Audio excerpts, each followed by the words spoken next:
या स्केलने, या पट्टीने 12 इंचाच्या पट्टीने म्हणजे 30 सेंटीमीटरच्या पट्टीने आपण माप घेणार आहोत, आपली उंची मोजणार आहोत.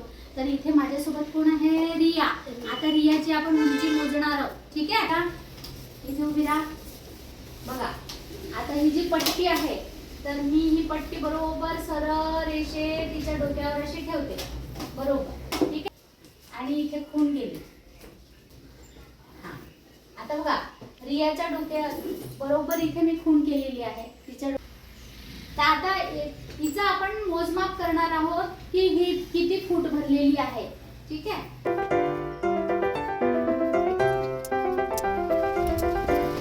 आता खाली पट्टी मावत नाही, तर मी आता उलट्या बाजूला